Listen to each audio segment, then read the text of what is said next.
Amém. Que Deus te abençoe. E eu não posso, boa tarde. Eu não posso deixar de iniciar minha parte aqui sem louvar a Deus pela música que eu ouvi, viu? Muito bonita, especialmente essa última aqui.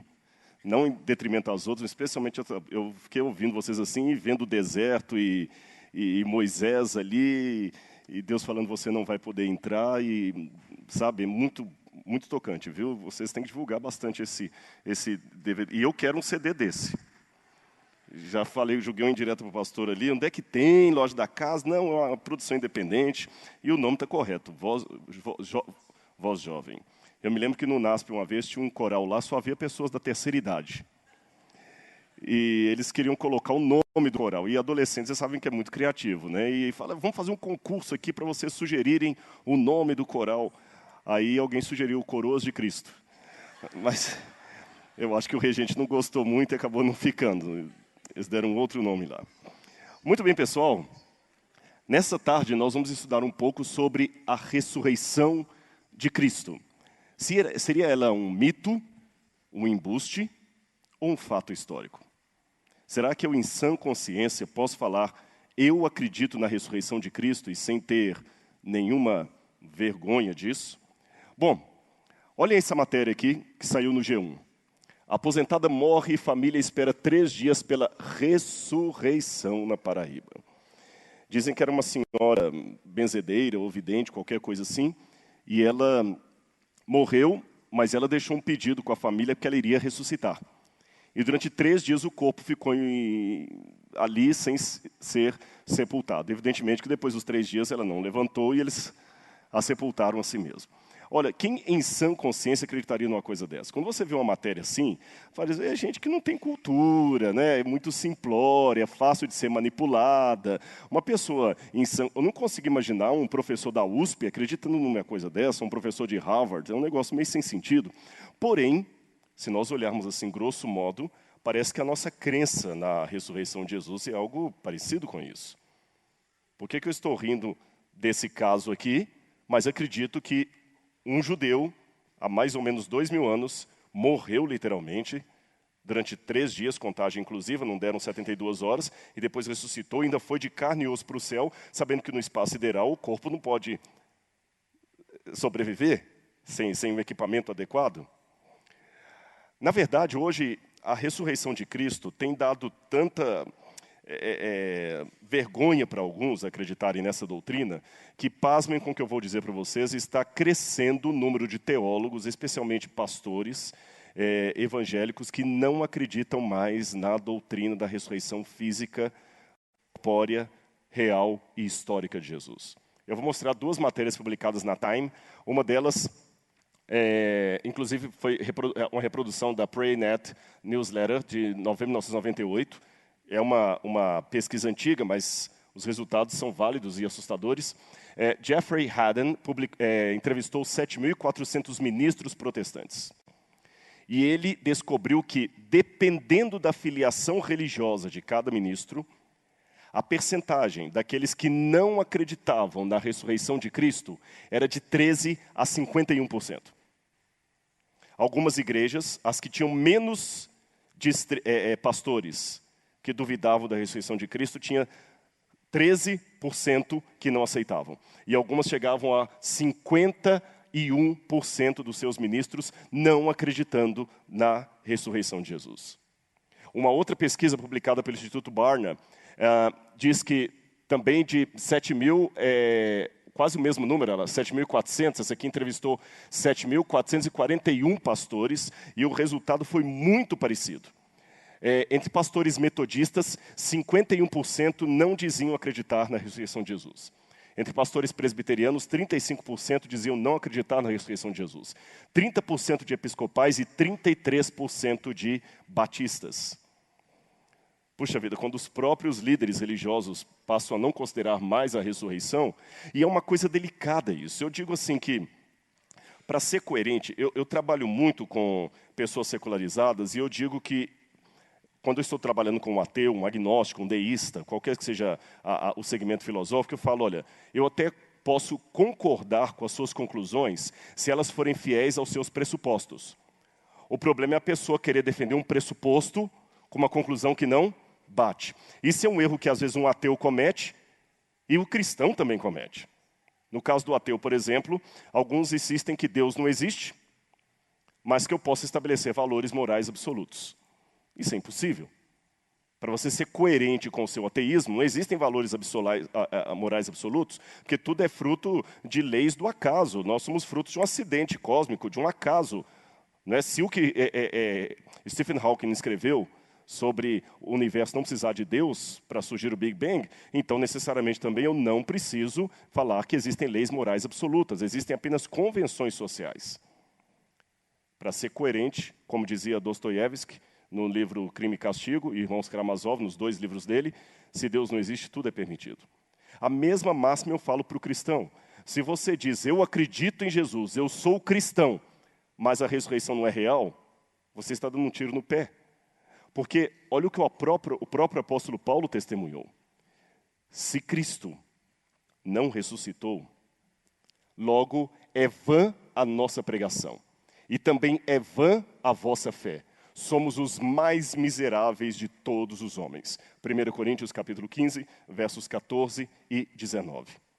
É Paulo falando. Eu me lembro, corre no YouTube aí uma coisa vergonhosa, um pastor adventista que ganhou uma lavada de humilhação de outros líderes religiosos, não sei quantos já viram assim, porque ele estava falando da volta de Jesus, da ressurreição de Jesus, e vários começaram a atacá-lo, falaram assim, você sabe que isso é ridículo, a Bíblia não é um livro histórico, e Paulo se equivocou. Puxa, isso é muito forte. Por que muitos não aceitam a ressurreição? Embora pareça uma coisa óbvia dizer aqui, não aceita a ressurreição porque ela não faz sentido. E eu não posso continuar minha palestra sem cumprimentar você que está assistindo em casa. Não podia esquecer de você. Eu convidei para que você estivesse ligado com a gente. Vamos estudar nesta tarde a respeito da ressurreição de Jesus. Ela seria um fato histórico, um embuste, um mito. Afinal de contas, faz sentido racional acreditar na historicidade da ressurreição? Esse é o nosso assunto hoje. E por que muitas pessoas não acreditam na ressurreição de Jesus? Bem, as razões estão aqui. Eles dizem, eu já colecionei várias afirmações por aí. Uma delas, ora, a Bíblia é um livro religioso e, portanto, lendário e mitológico. Na revista Isto É, de 2 semanas atrás, eu fui entrevistado e discordei de um professor de Yale que escreveu um novo livro sobre Davi, usando métodos históricos. Ele afirma claramente, a Bíblia não é um livro histórico. Não podemos acreditar na Bíblia. Segunda razão. O problema é que as escrituras misturam fatos históricos com propaganda política. Então, nesse sentido, a ressurreição de Jesus seria uma propaganda, um marketing, nada que eu possa acreditar. Terceiro, a Bíblia não foi escrita com critérios da historiografia moderna. Os escritores bíblicos não eram historiadores como os de hoje. Eles não preocupam com a precisão dos fatos. Quarto, o relato é fantástico demais para ser verdade. Um homem que morre, ressuscita, come, e ainda sobe para o céu de carne e osso, isso é fantástico demais. Isso é ridículo. E existem contradições nos relatos. Se você pegar um texto, fala que as mulheres chegaram à tumba e que a tumba estava vazia. No outro fala que elas chegaram e que havia um anjo sentado lá. Outro diz que havia 2 anjos. Uns falam que Maria Madalena estava sozinha. Outros dizem que ela estava com mais 2 mulheres. Então, quer dizer, há contradições, como é que isso pode ser verdade? Entenderam mais ou menos o ponto? Não sei se você já foi abordado com esse tipo de questionamento, ou possivelmente será. Olha o que David Hume, que foi um dos maiores opositores da religião cristã no passado, isso no século XVIII, olha o que ele declarou. Não importa quão digna de credibilidade seja a testemunha, nenhum testemunho pode comprovar o milagre. David Hume considerava que a ressurreição é um assunto mais para ridicularização do que para discussão. E ele fala muito simples. Nós não vemos ressurreição acontecendo hoje. Se a ressurreição de Jesus fosse verdade, a gente podia ver isso acontecendo hoje. O que David Hume colocava, e era um brilhante homem, um dos maiores filósofos do século XVIII, do iluminismo, David Hume dizia, ora, se alguém falar comigo que no passado um matou o outro com uma espada, é fácil de acreditar, porque hoje pessoas morrem na baioneta, numa espada. Agora, eu não vejo pessoas ressuscitando hoje. Como é que eu posso acreditar que isso é realidade? Isso está mais para lenda. Mas existem problemas sistêmicos com o pensamento de David Hume. Não seja tão pródigo em acreditar só porque ele é um grande filósofo. Eu vou mostrar 2 refutações aqui ao sistema de David Hume. O primeiro deles, a premissa que ele parte é o seguinte. Uma coisa, para ser verdade histórica, tem que se repetir no presente. Se eu não vejo essas coisas repetindo hoje, eu não posso acreditar que ela aconteceu no passado. Então, eu lavo mão da teoria do Big Bang. Porque o Big Bang não acontece todos os dias. Aliás, se eu estiver certo, só foi uma vez, né? E quem testemunhou? Ninguém. Então, se eu pegar o critério de David Hume, eu não vou acreditar na teoria do Big Bang. Então, por que eu acredito no Big Bang, mesmo sem eu ter testemunhado e sem a coisa repetir hoje? Porque faz sentido quando você olha os resultados de hoje com uma hipótese, no caso aí já seria uma teoria, né, mais hipótese, que tem a graduação, do que pode ter acontecido no passado. Tá certo? O que pode ter acontecido é isso aqui, é uma explicação razoável. Então, David Hume já começa errado por aí. O segundo grande erro de David Hume foi apresentado por John Ehrman no livro A Falha Objetiva de Hume. Esse sujeito é um professor de filosofia e lógica. Eu não vou tentar reproduzir para vocês todo o livro dele aqui, porque é muito árduo. Não é porque vocês não têm capacidade, é porque até eu tenho dificuldade de explicar.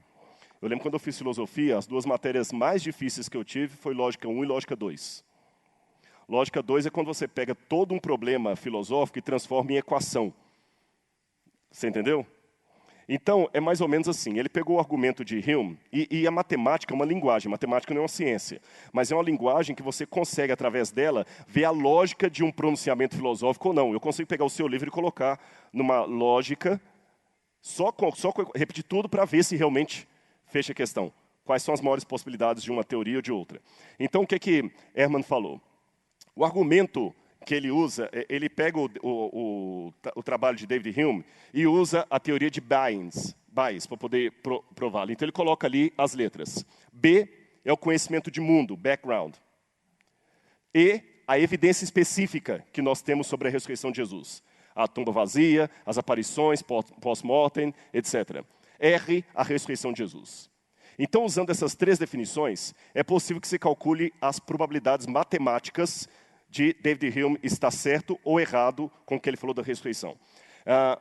PR e R barra B e E significa a probabilidade de R é verdadeira, dado que B e E são verdadeiros. Ou seja, é verdade que a ressurreição aconteceu. Por quê? Porque o conhecimento de mundo e a evidência específica são verdadeiras.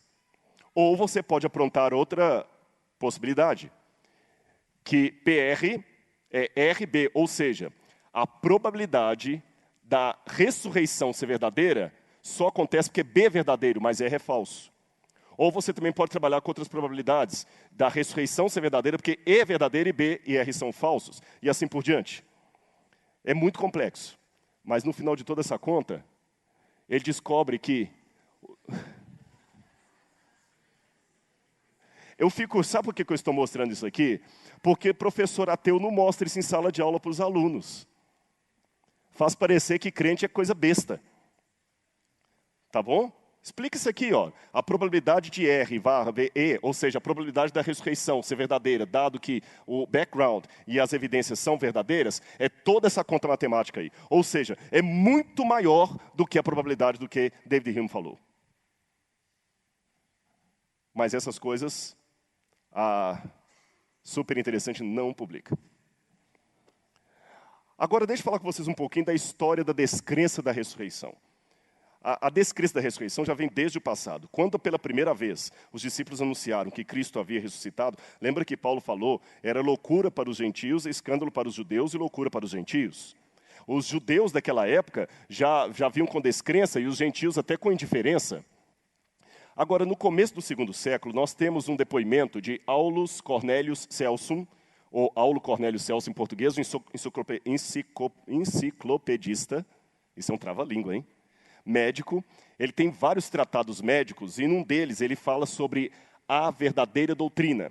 E ele desmerece, ridiculariza a doutrina cristã da ressurreição. Ele diz assim, que tipo de corpo é esse capaz de retornar à sua própria natureza original ou tornar-se o mesmo que era antes da corrupção?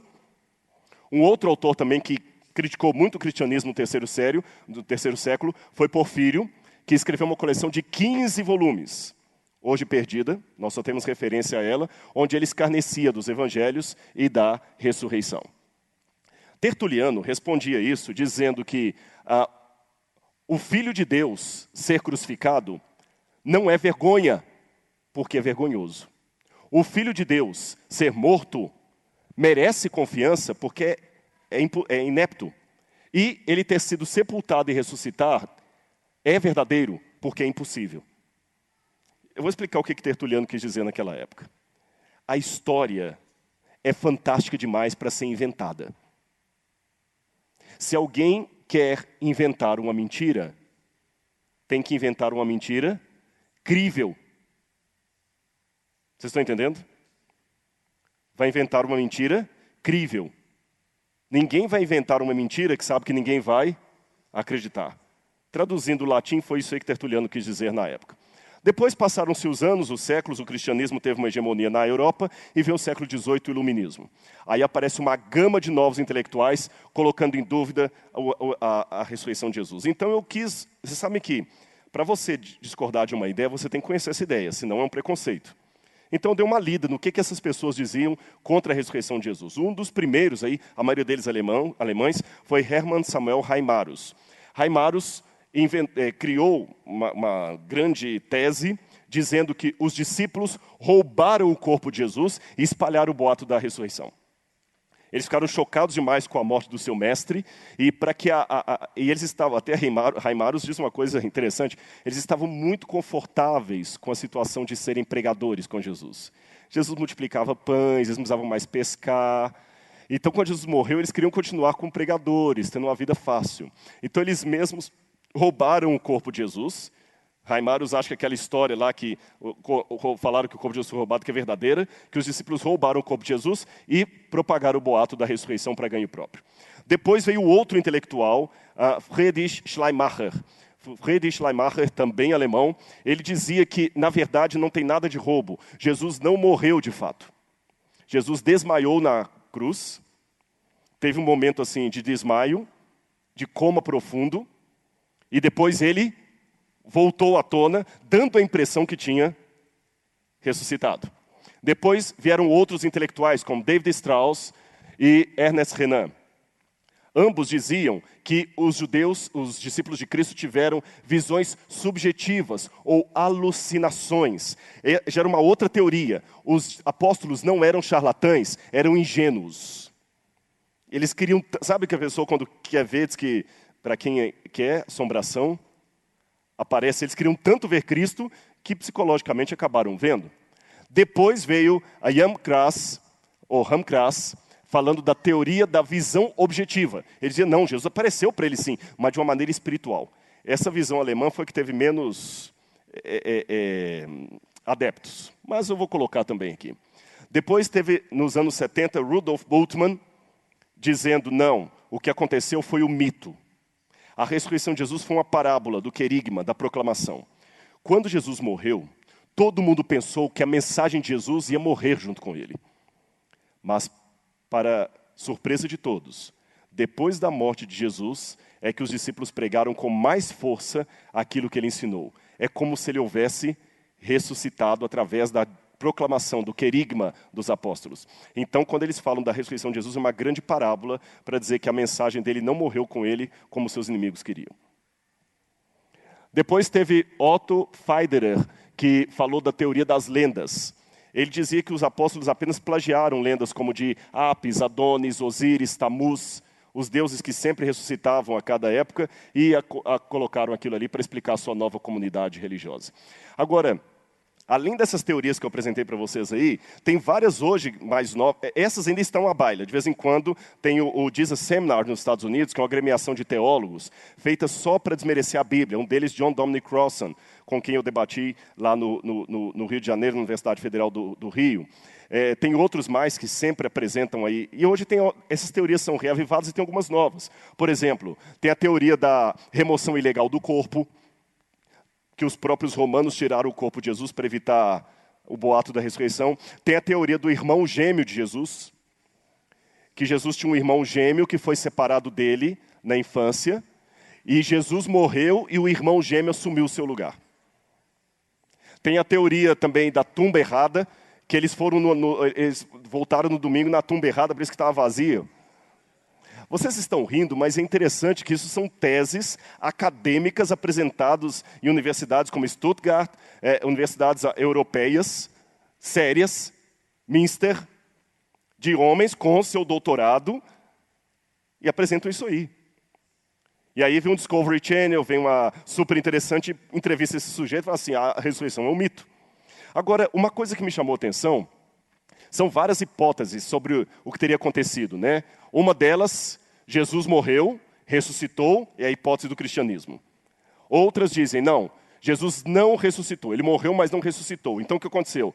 Letra A, os discípulos estavam enganados, sofreram uma alucinação coletiva. Ou letra B, os discípulos eram criadores de mitos, a versão mitológica. Ou letra C, os discípulos eram enganadores, a teoria da conspiração. Ou então uma outra hipótese, Jesus não morreu, apenas desmaiou. Ou foi trocado, sei lá.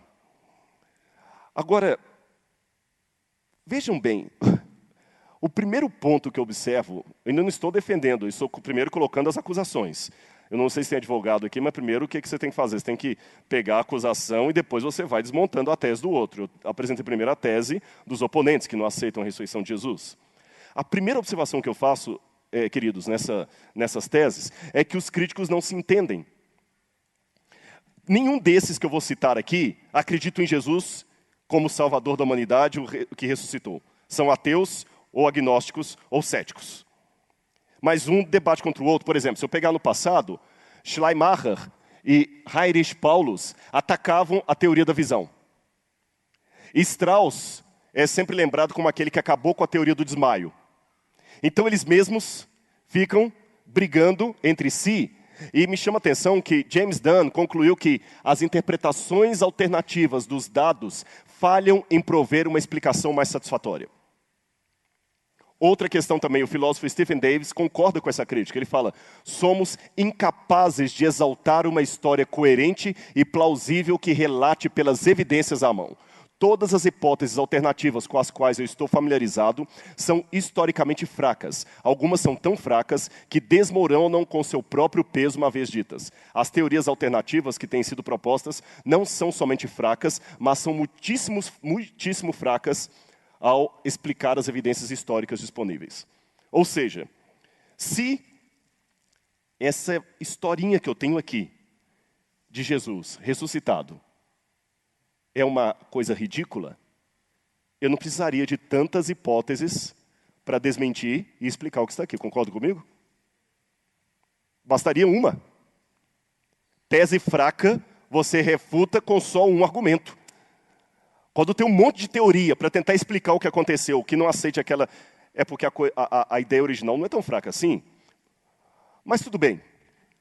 Como nós podemos estar seguros, então, Rodrigo, que não é um mito? Já que você falou que são tantas hipóteses e nenhuma delas consegue satisfatoriamente explicar o que ocorreu, como eu posso acreditar que não é um mito? O primeiro erro que as pessoas cometem quando vão falar da ressurreição é pensar que eu vou praticar um tipo de CSI Jerusalém.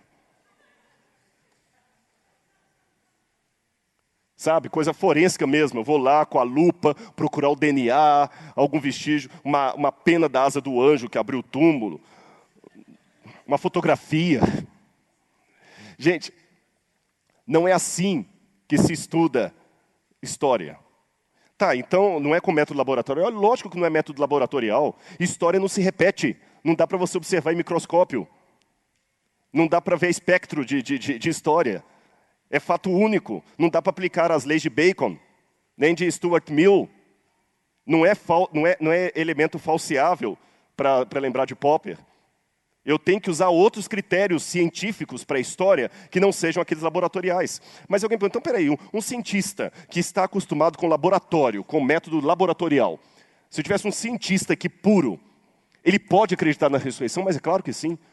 Mas como se você falou que não pode ser comprovado por um método laboratorial? E eu pergunto, quem diz que o método laboratorial é o único para explicar a realidade, ou é o único que dá conta de todas as realidades? Há realidades que não passam pelo método laboratorial. Por exemplo, um cientista pode crer nisso? Claro. Pode um cientista crer que a música de Schubert é linda? Sim ou não? Com base em quê? Não dá para examinar em laboratório a beleza? Como é que eu vou analisar a beleza em laboratório? Não entendi? É simetria, mas é subjetivo. Como é que você vai, entendeu? Medir, porque uns podem achar Schubert lindo, outros não. Você pode falar assim, a simetria é bonito, mas o máximo que você pode dizer é simétrico, não que é lindo. Entendeu meu ponto? Você pode falar é simétrico, mas é lindo? Como é que um cientista pode ter certeza que seu filho o ama? Então o cientista não pode ter certeza que o filho o ama, porque isso não é passível de... Essa investigação não é própria da ciência físico-natural, mas sim da história. E fatos históricos, como eu falei, têm que ser examinados com outro critério. Quando você vai fazer uma tese de mestrado ou doutorado, uma das coisas mais importantes, você está fazendo doutorado, sabe disso, uma das coisas mais importantes é qual o seu método. Eu, quando estou orientando uma tese, a primeira coisa que eu bato no orientando é o seguinte: escuta, cadê o método? Enquanto você não apresentar qual o seu método, não dá para ler o seu trabalho. E cada tipo de pesquisa tem um método diferente. Qual que é o método que eu vou aplicar em história? Outra questão, outro erro que se comete é achar que os antigos não sabiam escrever história. Isso é um preconceito. Não, a Bíblia é um livro antigo, não foi escrito com as características de um historiador. Espera aí, a história como ciência surge do século XVIII, XIX para cá. Quer dizer então que os antigos não sabiam escrever história? Isso é ridículo. Os primeiros gregos, que se interessaram sobretudo sobre o mito da criação, já praticavam a recitação de eventos. E no século V a.C., Heródoto de Alicarnasso diferenciou-se pela sua vontade de distinguir o verdadeiro do falso na história. Por isso ele realizou a sua investigação. E a palavra investigação em grego é história. E não só Heródoto, mas vários outros trabalharam depois dele com o intuito de escrever história real. Na Biblioteca de Alexandria havia todo um sistema de hermenêutica, de exegese, para saber o que era mito e o que era história. E Cícero chegou a chamar Heródoto de o pai da história. Você tem até, muitas vezes, aparece essa estátua de Heródoto de um lado e Tucídides de outro, um que olhava para o futuro, outro para o passado. E qual que era o método? Contemplação, ver e observar as coisas, prestar atenção a tudo que se apresenta, juízo crítico, consulta de fontes. Isso no V século a.C. Como é que eles não sabiam escrever história? Outro erro que muitos cometem hoje é a excessiva desconfiança das fontes textuais. Eu fico vendo alguns autores críticos da Bíblia, eles são da Escola de Copenhagen. A Escola de Copenhagen, baseada especialmente na ideia marxista, dizia o seguinte: olha, você tem que desconfiar do texto porque o texto foi escrito pelas elites. Eu vou simplificar para os irmãos a crítica deles. Eu vou dar apenas um exemplo que não tem nada a ver com minha posição partidária ou política. Tá certo? É apenas um exemplo. Lembro que disse Freud, há momentos em que o charuto é só um charuto. O menino até emocionou quando eu falei de política aqui, viu? Oi? Há momentos que um charuto é apenas um charuto.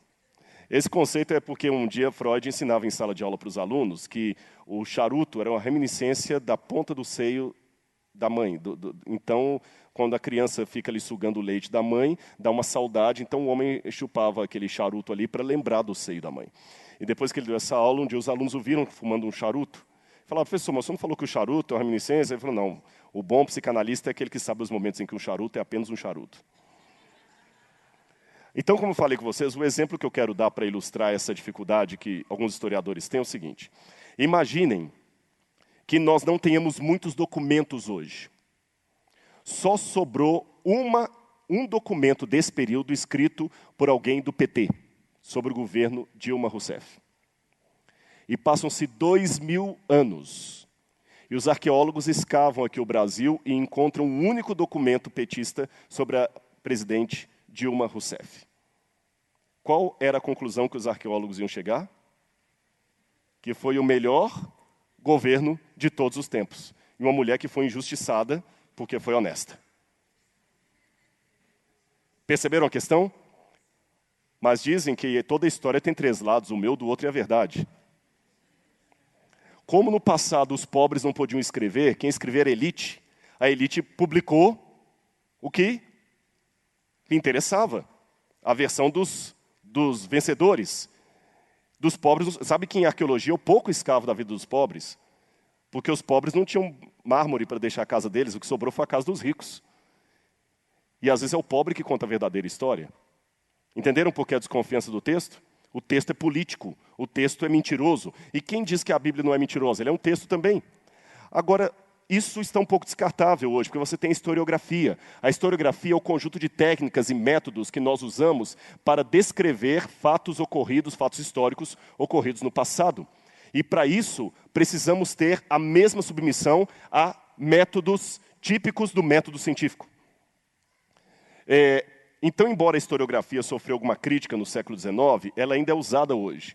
E eu quero dizer para vocês que as fontes históricas hoje são válidas. E qual é o método que eu uso para investigar a história? Ou seja, o que eu vou propor para os irmãos nessa noite é usar com a ressurreição de Jesus os mesmos métodos historiográficos que poderiam ser usados para verificar se realmente Júlio César atravessou o Rubicão. Os mesmos métodos para verificar se realmente Roma caiu na mão dos bárbaros em 476 d.C. Os mesmos métodos que eu usaria para verificar se realmente Sócrates e Platão existiram. Entendem? Aqui não estou apenas fazendo uma oração ou cantando um hino. Eu estou fazendo história. E quais são as fontes? Bom, hoje passa-se a considerar como fonte histórica legítima qualquer vestígio que remeta à ação humana no passado. Documentos textuais. Isso aqui é um documento textual, não é? Então é uma fonte. É uma fonte textual. Eu vou olhar o que a Bíblia diz. É um documento histórico, antigo. Não foi escrito pelo pastor Bren agora. O último livro foi escrito há mais de 2000 anos. Vou usar também fontes arqueológicas, a cultura material. Vou usar fontes iconográficas, como fotografias, quadros, desenhos. Vou usar testemunhos orais. Tudo isso eu vou usar na avaliação da história. E não há limites atualmente para o que se pode considerar como fonte histórica. Por isso mesmo se prioriza no meio acadêmico a utilização desse termo, uma vez que ele dá sentido a questões mais amplas que são incorporadas pela expressão documento histórico. Então vamos analisar o texto. O texto é confiável? Olha, o documento, só para você ver que eu estou usando um método realmente acadêmico, aqui não é um momento de fé, o documento não é mais visto como uma prova. Isso aqui não é a prova da ressurreição. O documento não é visto como prova, mas como o quê? O meio em que o historiador reabre o passado e constrói os dados necessários à prova de suas hipóteses que corresponderiam aos problemas postos ligados à sua experiência do presente.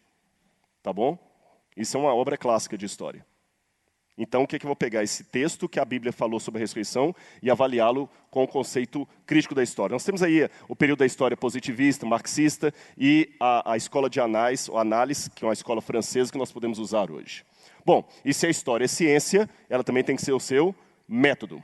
E como é que a gente justifica historicamente fatos do passado para saber que ocorreram? Eu vou citar aqui o livro de Macaulay, que é um professor de Cambridge, que ele diz que como é que você sabe que um evento histórico aconteceu? Primeira coisa, a afirmação.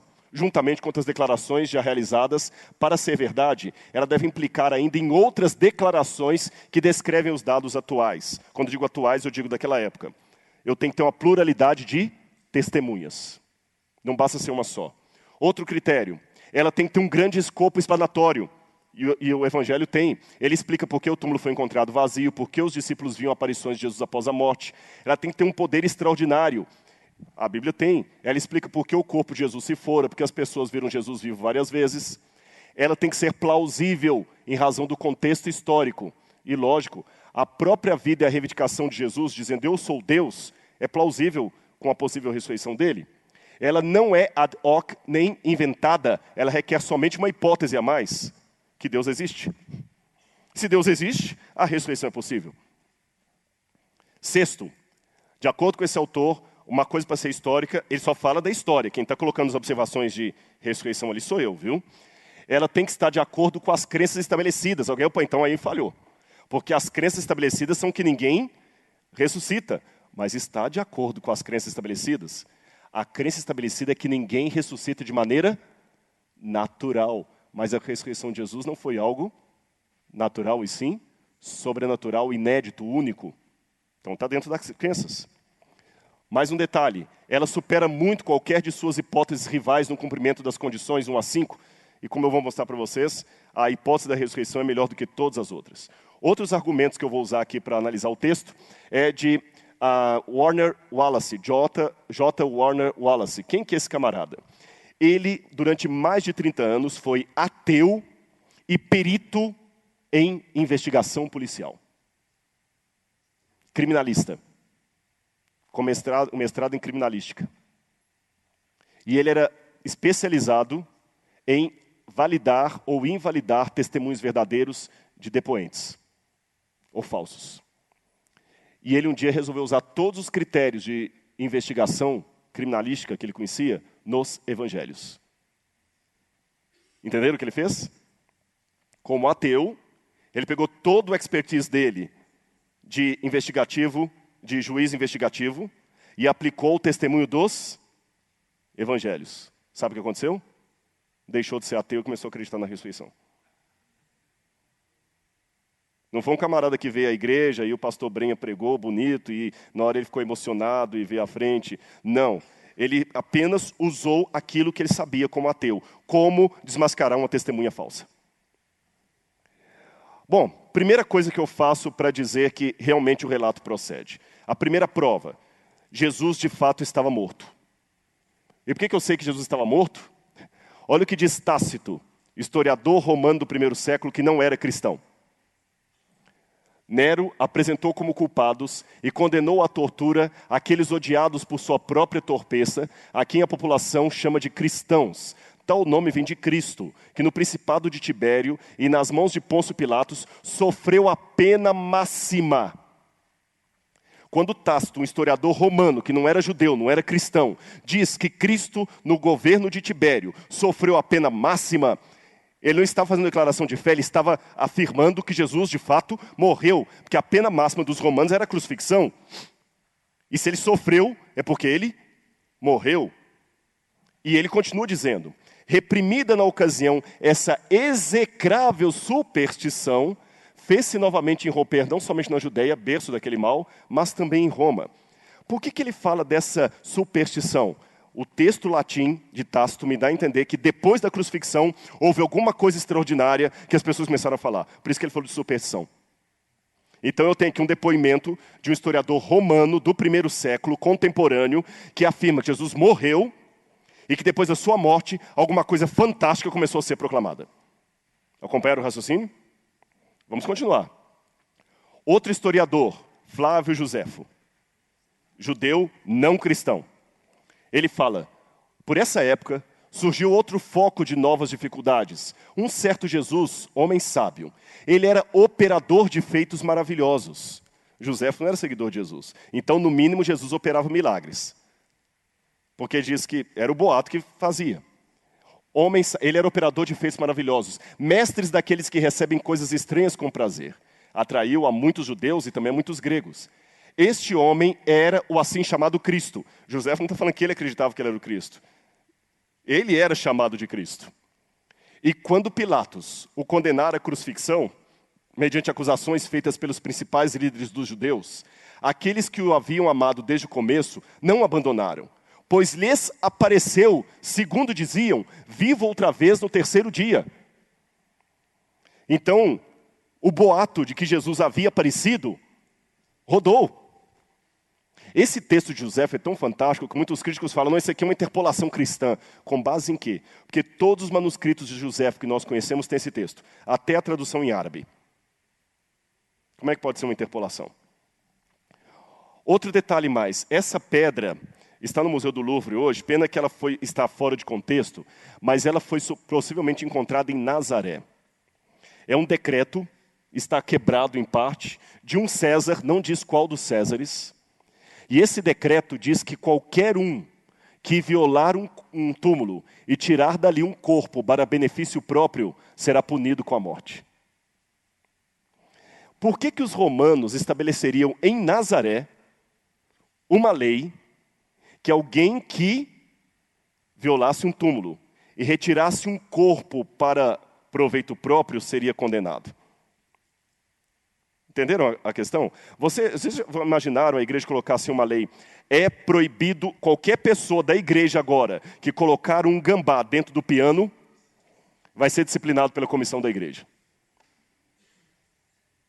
Agora vamos pensar diferente.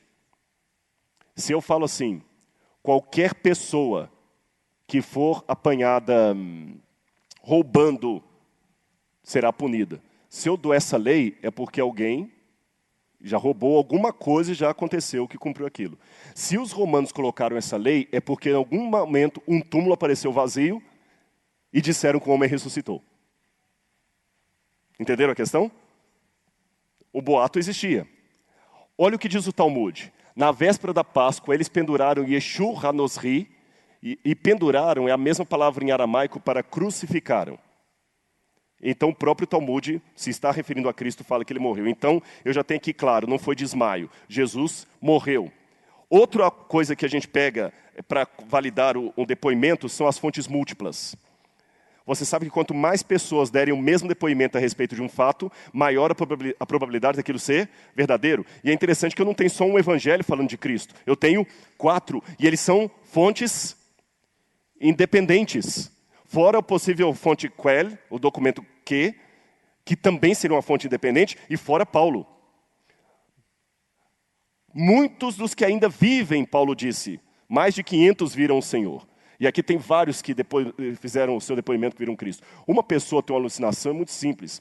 Um grupo pode até ter uma alucinação coletiva, mas não quando esse grupo se dispersa.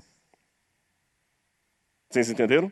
Vocês podem ter uma alucinação coletiva enquanto estão juntos. Quando se dispersam, e ali várias pessoas viram a Cristo. Ah, tudo bem, Rodrigo, mas e as contradições do Evangelho? Se são depoimentos verdadeiros, por que os Evangelhos se contradizem? Porque são verdadeiros. Quer ver? Aqui estão as várias contradições que tem ali na ressurreição. Mas olhem bem, é possível divergências e ambas as testemunhas estarem falando a verdade.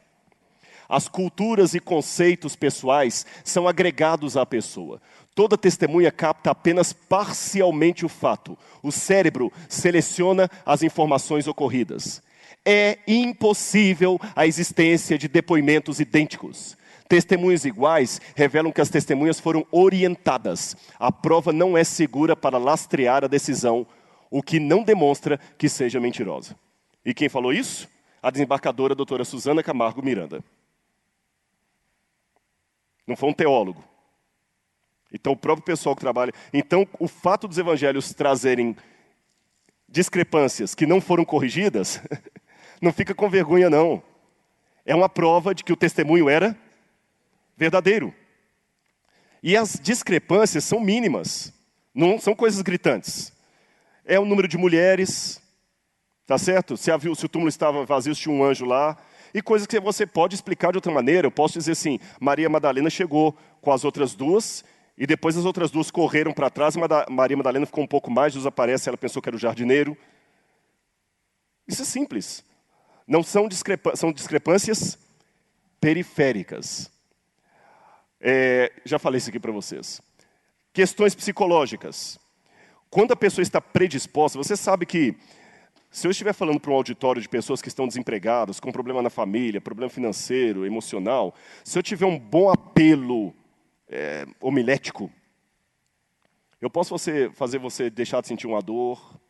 Vocês sabem que há muitas pessoas que podem manipular um público com isso. É só você estar predisposto àquilo. Tem um programa lá da Europa chamado Brain Rocker, que é um camarada que ele pega a pessoa, um ilusionista, e ele faz você falar o que ele quer. Por exemplo, ele fala assim, pensa no número de 1 a 10, mas olha para mim, pensa no número de 1 a 10. 7, aí ele pega aqui, 7 o número que está aqui. Ele te induziu a falar o 7.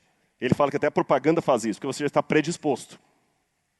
Então, será que os apóstolos não estavam predispostos à ressurreição, por isso que viram, estavam enganados? Lembra a questão da alucinação coletiva? Não, não faz sentido. Nenhum deles estavam predispostos. Se você olhar os evangelhos, nenhum deles entendeu a ressurreição até que ela aconteceu.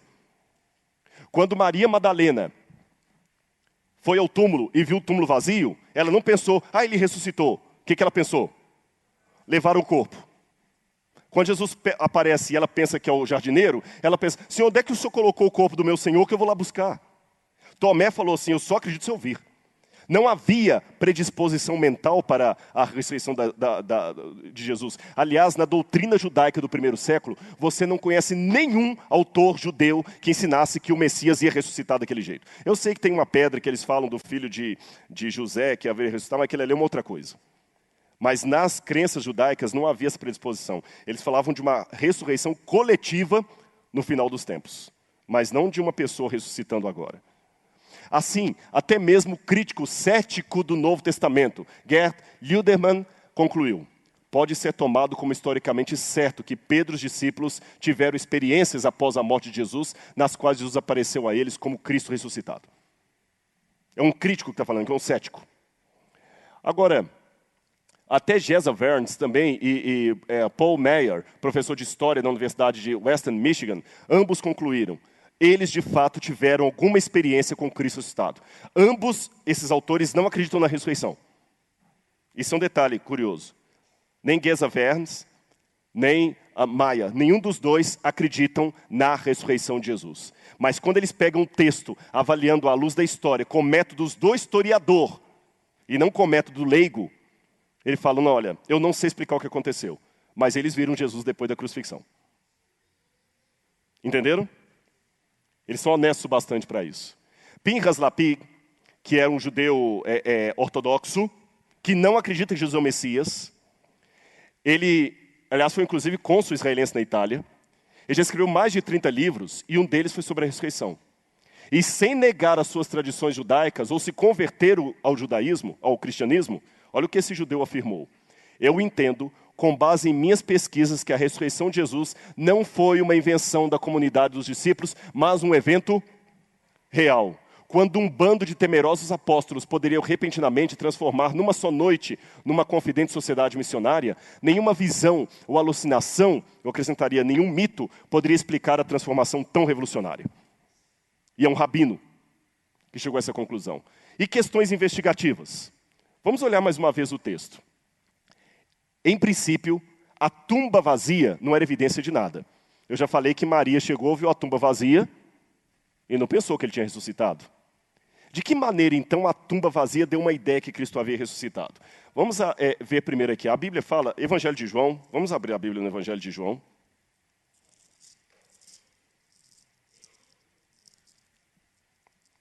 Evangelho de João, capítulo 20.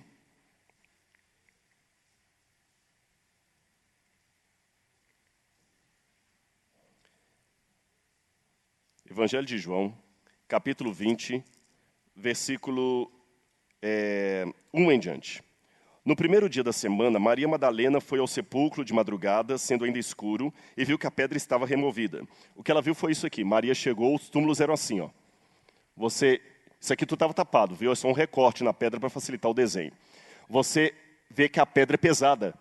E quando ela olhou, ela viu que o túmulo estava vazio, porque daqui de fora dá para você olhar, lá dentro o túmulo ficava de um jeito que daqui dá para ver. Então correu e foi ter com Simão Pedro e com o outro discípulo a quem o Senhor amava, e disse-lhes: tiraram do sepulcro o Senhor e não sabemos onde o puseram. Ela falou: olha, ele ressuscitou. Ambos correram juntos, mas o outro discípulo correu mais depressa que Pedro, e chegou primeiro ao sepulcro. E baixando-se, viu os lençóis de linho, todavia não entrou. Aí Pedro, seguindo, entrou no sepulcro e também viu os lençóis. Então, Maria Madalena veio, viu a pedra removida, ficou com medo e voltou. Contou para João e Pedro. Pedro veio, João correu na frente, João chegou, olhou daqui, viu os lençóis lá dentro também e não entrou. Pedro chegou atrás dele e entrou.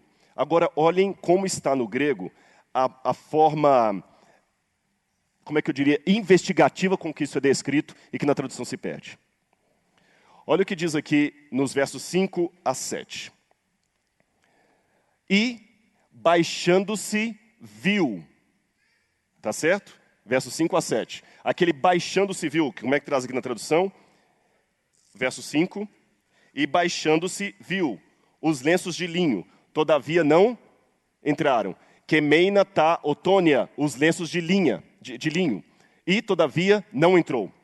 Quando diz baixando viu, diz que Pedro baixou e só olhou. Mas olha o que diz no verso seguinte. Verso 6.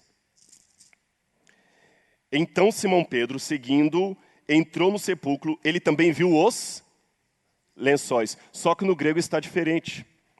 Lá fala assim, olha, eu coloquei de vermelho. Mesmo que você não saiba grego, você pode ver que a palavra ver está bem diferente ali, ó. Blepei, aquela segunda palavra, ela é ver. Mas aqui aparece teorei. O que é teorei? Blepei é ver de olhar, igual eu estou olhando para vocês. Sabe o que é teorei? De onde vem a palavra teorema? Ver de examinar, investigar. A tradução perdeu isso aí. Ele examinou Pedro, ele tateou. E continuando, diz o verso 7, e o lenço que estivera sobre a cabeça de Jesus, e que não estava com os lençóis, mas deixado no lugar à parte. Esse lenço é chamado sudário. Então o sudário não é aquele pano todo que está lá em Turim, não. O sudário era apenas o lenço que ficava na cabeça. Havia 2 lençóis. Um que se colocava na cabeça, tá certo? E o outro que era colocado completamente no corpo. Olha o que chamou a atenção de Pedro. Por que ele achou que Jesus poderia ter ressuscitado? Vamos à opção A.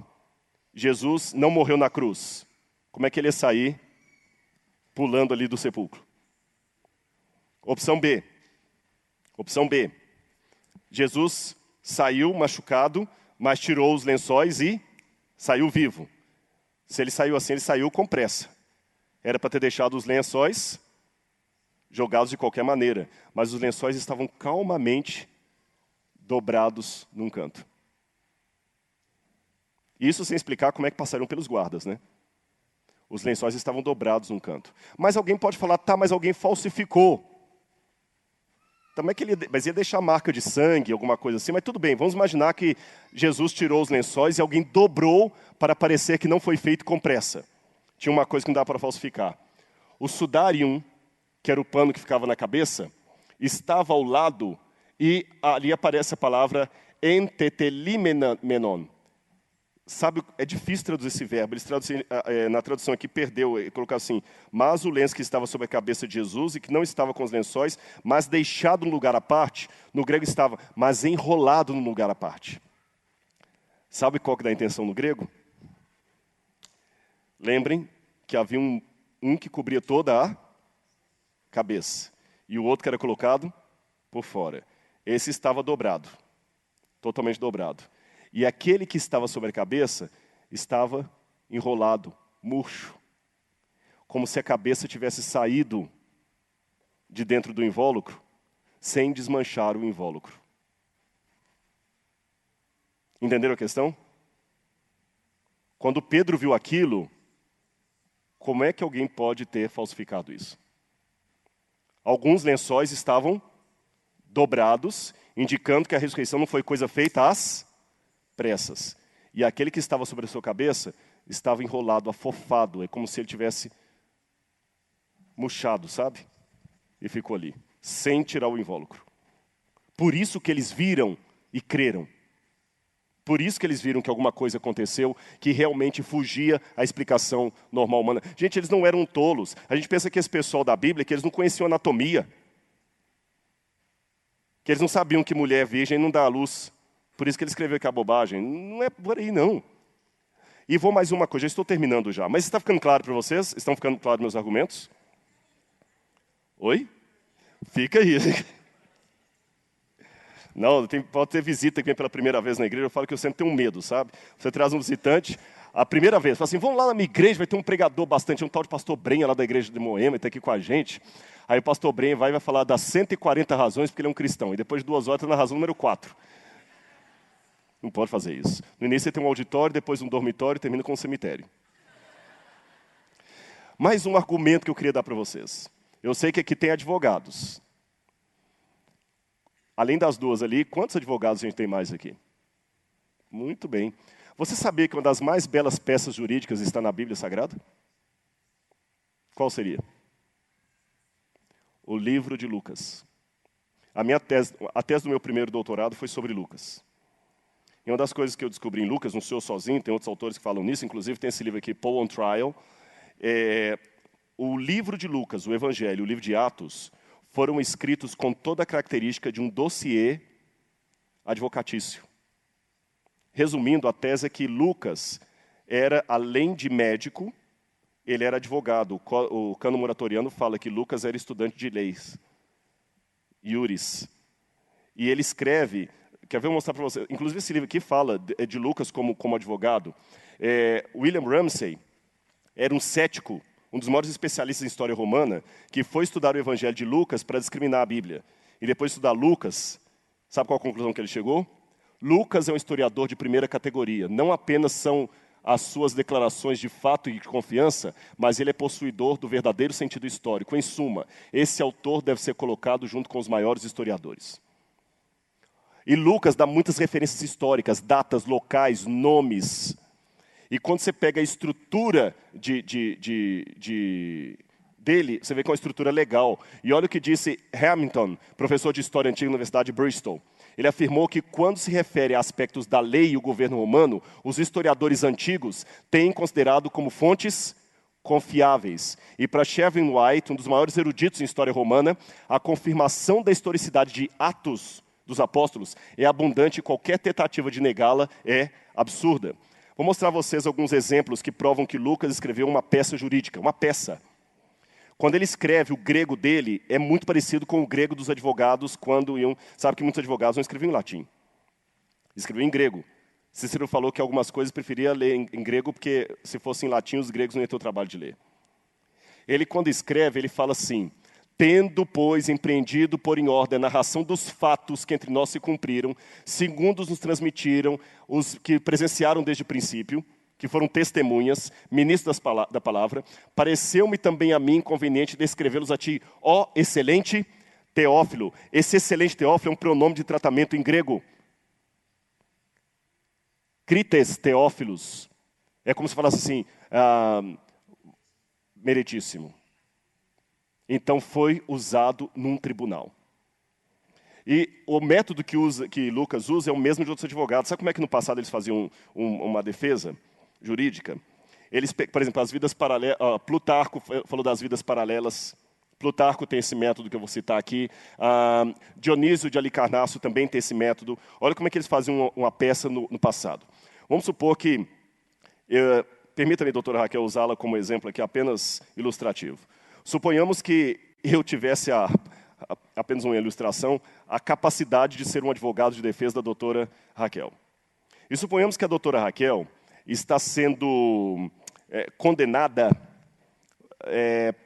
por causa das ideias dela. Ela escreveu o livro, alguém está condenando que o livro dela é ruim, etc, etc, etc, etc. Aí eu pego e pego assim com as pessoas: tudo bem, vocês estão condenando essa escritora. Deixe-me dizer, eu quero contar para vocês uma história. A história de Cora Coralina. Cora Coralina, quando começou a escrever os seus poemas, foi muito criticada. Ela era uma mulher que tinha uma vida assim, assim, assim. Ela lutou assim, assim, assim. Tinha esse alvo de vida. Essa filosofia de vida. E por isso Cora Coralina venceu. E hoje nós temos vergonha daqueles que não a respeitaram. Hoje o nome Cora Coralina é uma pessoa respeitável. E nós sabemos que o que fizeram com ela no passado, quando a rejeitaram, foi uma grande injustiça. Pois deixe-me dizer que a minha cliente tem os mesmos princípios de vida, as mesmas filosofias e o mesmo comportamento de Cora Coralina. Se vocês então condenarem essa mulher hoje, vocês estão repetindo o erro do passado. Entenderam o argumento que eles faziam? E o que Lucas faz? Exatamente isso. Ele mostra primeiro a vida de Jesus. E mostra como é que foi um erro jurídico a condenação de Jesus. Depois, no livro de Atos, ele mostra a vida de quem? De Paulo. E fala, pois é, Paulo é o que é porque ele segue a Jesus. Se foi um erro jurídico condenar Jesus, não pratique o mesmo erro condenando Paulo. Agora, tudo isso eu estou contando, eu podia dar... Isso é todo um trabalho para provar que Lucas é uma peça jurídica, mas só para chegar nesse ponto. Lucas, um homem erudito, ia ser estúpido, porque ele escreve, o grego dele é clássico.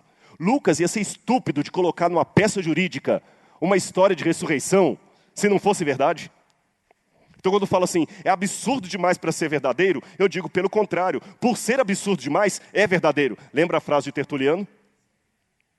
Porque jamais um advogado em sã consciência ia colocar aquilo numa peça jurídica se não fosse verdade. E o testemunho deles também é despretensioso. Tanto é que, quem são as primeiras pessoas que veem o Cristo ressuscitado? Mulheres. Especialmente uma de vida duvidosa chamada Maria Madalena. Quem são os primeiros a dar o depoimento que ele ressuscitou? Quem são? Mulheres. Flávio Josefo dizia o seguinte: não permita que evidências sejam aceitas através das mulheres por causa de sua leviandade e da temeridade do seu sexo. O machismo da época não permitia que depoimentos de mulheres fossem aceitos. Eu pergunto, se os discípulos estivessem inventando uma história, jamais eles colocariam mulheres sendo as primeiras testemunhas oculares da ressurreição. Mas foi tão verdadeiro que eles contaram como foi e não como deveria ser politicamente correto. E quanto tempo demora para formar um mito? Quanto tempo? O historiador Chevin White, que eu já mencionei para vocês, fez um estudo em Heródoto e ele diz que 2 gerações não são suficientes para cristalizar um mito ou mudar uma história. Qualquer mito tem que ter pelo menos 3 ou 4 gerações entre o fato e o mito para que morra aquela primeira geração das testemunhas oculares. Vocês entenderam? Por exemplo, se eu contar um mito para vocês aqui, que uma pessoa, num dia que o pastor Bulhão estava pregando aqui, que o demônio pegou uma menina e que ela pulou 3 bancos para cá. Para que isso vire uma lenda e todo mundo comece a acreditar nisso, tem que morrer pelo menos umas 4 gerações. Porque basta um vivo dessa e falar, mentira, eu estive lá, não aconteceu nada disso. Então, para que um mito se cristalize, tem que passar pelo menos umas 3 gerações, 2 não são suficientes. Se a ressurreição foi um mito, ela está muito perto do evento. Vocês entendem? Olha o que aconteceu. Paulo, em Tessalonicenses, ele cita uma tradição, e Tessalonicenses foi escrita no ano 49. Paulo cita uma tradição cristã de quando ele se converteu. Paulo se converteu no ano 33. Jesus morreu no ano 31. O hiato é apenas de 2 anos. 2 anos é muito pouco para inventar uma história da ressurreição, porque era fácil as pessoas desmentirem. Em várias passagens de Paulo que são antigas, Paulo menciona hinos cristãos da época do comecinho ali. E mesmo que alguns queiram colocar os evangelhos mais tardios, lá no ano 50, no ano 60, é pouco o tempo entre a morte de Jesus e os primeiros relatos da ressurreição. O tempo é muito curto para uma lenda pegar corpo, vocês entenderam? Para uma criança ir para o exército, ela tem que ter pelo menos 18 anos entre o nascimento dela e a vida adulta. Um mito também, para se cristalizar, ele não forma automaticamente. Tem que ter um hiato entre o evento e o mito para você poder mentir sem ser desmentido. E ali, os depoimentos da ressurreição estão muito próximos. Agora, a ressurreição depois virou um mito, porque todas as histórias tendem a ser modificadas? Claro que sim. Lá no 2º século, os gnósticos começaram a criar os evangelhos apócrifos. Esses que contam coisas extraordinárias, que Jesus, por exemplo, quando era criancinha, um dia estava brincando com os passarinhos lá, e os pais de Jesus vieram reclamar com Jesus, porque ele matou uma criança, ele bateu palmas e os passarinhos saíram voando. Mas esses evangelhos, eles sim são mitológicos, foram escritos depois de mais de 100 anos da morte de Jesus. Mas os evangelhos que temos na Bíblia têm um espaço muito curto entre o evento e o relato. Mais um detalhe, seria uma propaganda, como alguns falam? Não foi uma propaganda. A ideia é o seguinte, foi uma vergonha tão grande Jesus morrer crucificado, que para abafar aquela vergonha, contaram a história da ressurreição para poder desmentir. Não faz sentido ser propaganda. Por quê? Eles dizem que Jesus foi colocado no túmulo de José de Arimateia. José de Arimateia era o quê? Judeu. E o que os primeiros cristãos tinham mais horror era o quê? Do judaísmo. Jamais eles iam construir uma história com Jesus sendo colocado no túmulo de alguém do Sinédrio. Outro detalhe, se eles quisessem ganhar adeptos, eles teriam alternativas melhores. Se eles dissessem, Jesus foi para o mundo das ideias, todos os que seguiam a filosofia de Sócrates e Platão iam bater palma. Se eles dissessem, Jesus morreu gloriosamente, não teve medo da morte, e o seu corpo está no túmulo, eles teriam os epicureus batendo palma para eles. Se eles dissessem que Jesus teve uma transmigração de almas, que a alma dele saiu de um corpo e entrou noutra, os pitagóricos iam bater palma para eles. Mas quando eles diziam que Jesus ressuscitou, todo mundo ia vaiar. Se eles quisessem escolher uma opção, teriam outras alternativas muito melhores do que a ressurreição. E mais, os discípulos se mostram nos textos do Novo Testamento como o pior tipo de seguidor que podia ser. Mentem, têm medo, se acovardam, se escondem, abandonam Jesus, descreem dele, não entendem o que ele falou. Ora, se os discípulos queriam contar a história da ressurreição para poder valorizar a sua posição eclesiástica, eles iam contar o evangelho colocando-se a si mesmo como o quê? Os melhores. E não retratando-se da maneira que ele se retrata. Em outras palavras, quem vai mentir tanto tempo, quem vai sustentar uma mentira por tanto tempo em face à morte? Ah, era uma propaganda que eles criaram? O que eles ganharam com essa propaganda? A morte. E o próprio Pedro falou, nós não pregamos seguindo fábulas. E o homem que falou, nós não seguimos fábulas inventadas, morreu de cabeça para baixo sustentando que viu o Cristo ressuscitado. E nenhum deles se retratou. Muitos abandonaram a fé, mas nenhum se retratou dizendo, na verdade, a gente escondeu o corpo dele. Pessoal, todos esses critérios que eu coloquei aqui de maneira racional, se eu usar critérios da história, me apontam que esse depoimento aqui é histórico e verdadeiro. E se você acha isso pouco, saiba que eu usei os mesmos critérios que eu usaria para avaliar qualquer livro da história antiga. Ele ressuscitou. A gente pode acreditar nisso. E nós não seguimos fábulas. Por isso eles tiveram coragem de morrer por aquilo que eles acreditavam. Eu não conheço ninguém que em sã consciência daria a sua vida por sua interpretação de Shakespeare. Mas as pessoas têm coragem de dar a sua vida por sua interpretação da mensagem de Jesus. É porque essa faz algo que as histórias de Shakespeare não conseguem fazer. É porque essa história é verdadeira que você coloca um livro de José Saramago na cadeia e dificilmente um preso largará as drogas porque leram o ensaio da cegueira de José Saramago. Aliás, você quer acabar com um debate com o ateu, é simples. Pegue Richard Dawkins, qualquer um que escreveu aí, Deus não é grande, como Christopher Hitchens, Deus um delírio, e fale assim, olha, nós vamos debater, mas eu vou colocar no auditório 50 pessoas que foram transformadas para melhor pela pregação do Evangelho. 50 ex-viciados, ex-prostitutas, ex-depressivos, e você leve 50 pessoas também que deixaram as drogas, a prostituição, porque leram Deus um delírio. Não haverá debate. Essa história, que parece fantástica demais para ser verdade, é verdade, porque é fantástica demais e transforma vidas. E que você possa ter um encontro com Cristo ressuscitado, porque Ele morreu e ressuscitou. Portanto, não é vã a nossa fé. Que Deus abençoe a cada um de vocês. Muito obrigado. O Grosso Junto vai cantar mais uma música e depois nós vamos fazer a oração final.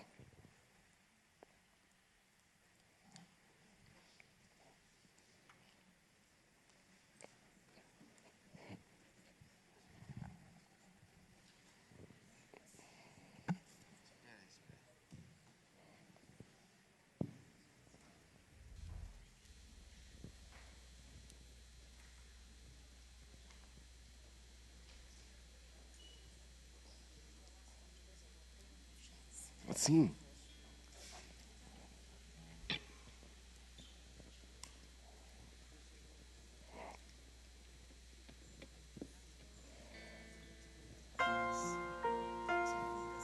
Alô. Não posso falar.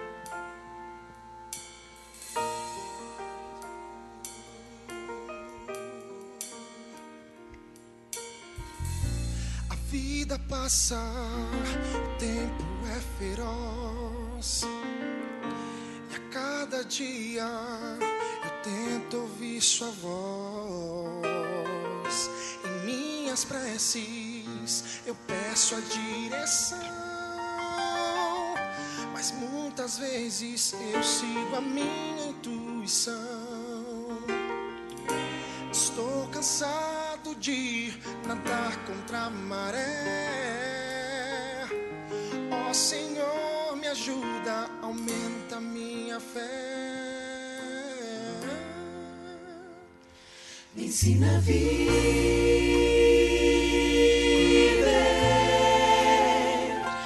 ensina a confiar.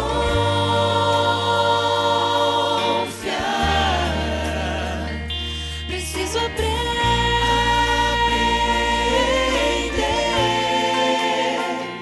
que tudo é possível se eu acreditar em Ti, meu bom Deus.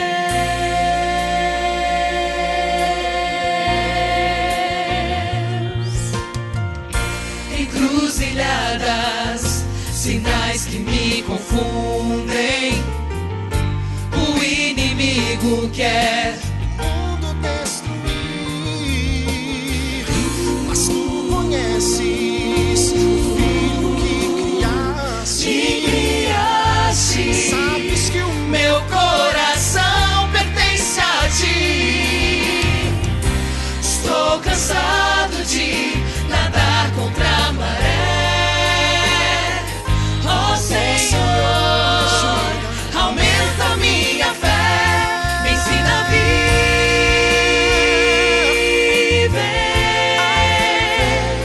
me ensina a confiar.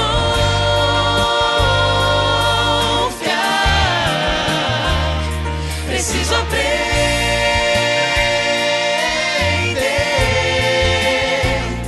que tudo é possível se eu acreditar em Ti, meu bom Deus,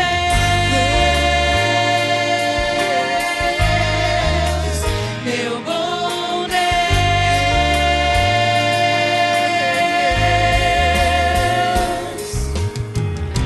E mesmo que eu ande em meio à escuridão, seguirei confiante no Deus da minha salvação. me ensina a viver, me ensina a confiar.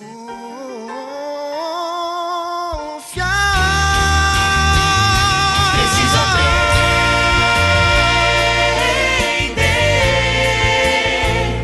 que tudo é possível se eu acreditar em Ti. Me ensina a viver, me ensina a confiar.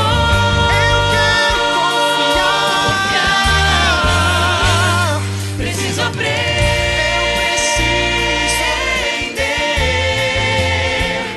que tudo é possível se eu acreditar em Ti, meu bom Deus.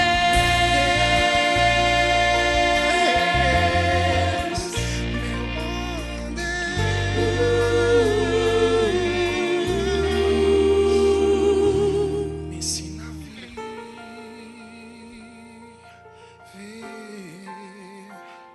me ensina a confiar.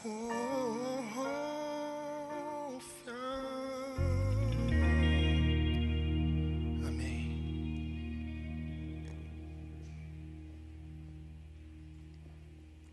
Obrigado. Antes da oração final, nós queremos, de maneira muito especial, agradecer, Rodrigo, pela tua participação conosco hoje. Foi uma bênção. Obrigado mesmo. Quero já deixar, assim, alinhado com vocês. Dia 6 de agosto, o professor Rodrigo estará conosco novamente. Será um sábado muito especial. Nós vamos continuar alguns assuntos aí importantes. Então, da ABAMO também, não lembro. Ele estará num dos encontros da ABAMO também, que é um encontro especial de arqueologia que temos aqui, uma associação brasileira de arqueologia do Mediterrâneo Oriental, liderado aí pelo... É no dia 3 de setembro. 3 de setembro. Eu sou no seu horário, é dia 3 de Ok, setembro. então vamos tê-lo aí, agosto e setembro. 3 de agosto, 3 de setembro. Muito bem. Será um privilégio tê-lo aqui conosco, tá certo? Queridos, muito obrigado pela presença de vocês. Amanhã temos o terceiro tema da nossa série Caminhando nos Passos do Mestre.